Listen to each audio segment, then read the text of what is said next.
Well, you know inflation's bad when I actually end up Googling, what's inflation? It's News O'Clock. I'm Dave Columbo. And I'm Laura High.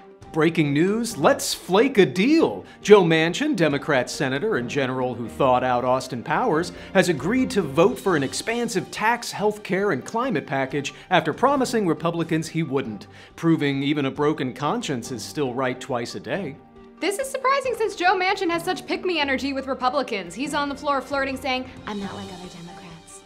The package will fight inflation, which is an increase in prices of goods and services. Inflation is also when my cooking is so good that you need to do extra yard work to have it. The deal includes lower drug prices, funding for the IRS to go after tax cheats who weren't smart enough to write off all the ties they bought for their internet comedy news show, and a goal to reduce 40% of carbon emissions by 2030, which isn't that far away considering we already know every Marvel movie coming out that year.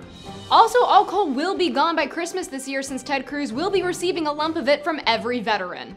By changing his mind, Manchin successfully out-McConnelled McConnell. I'm gonna have to stop you there, Newsweek. McConnell should never be a verb, unless it means to make a room suddenly smell like mildew and expired candy corn. Also, that gives McConnell way too much credit. Can we not celebrate the political dexterity of the guy whose only expression is, "I think there's a bee in my car"? Let's just be happy that the hare beat the tortoise, even if instead of slow and steady, it was cloak and dagger.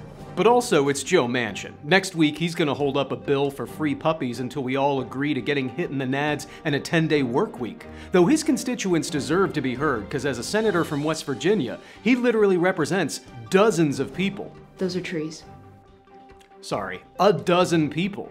Biden is calling the legislation a godsend. Well, you know what they say, when God opens a window, he closes a door, as Republicans reacted to the news by voting down a bipartisan veterans health bill they previously voted for, celebrating with the most unnecessary fist bump since my Craigslist roommate got his blacklight working.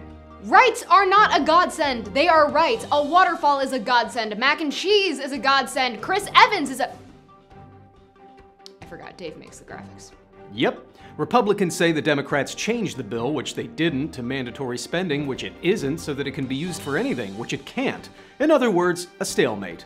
The only excuse that would have been worse is if Republicans came out and said, look, when we said we support the troops, we meant improv troops, which makes sense. The GOP is like an improv troupe, a bunch of people who think too highly of themselves who we feel obligated to support, even though they never do anything with the suggestions they ask us to give them.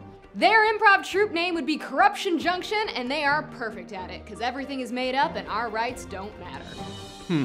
On second thought, maybe they aren't the same. With the filibustering, ending Roe, and blocking equal rights, they aren't exactly yes-anding America. See you next time.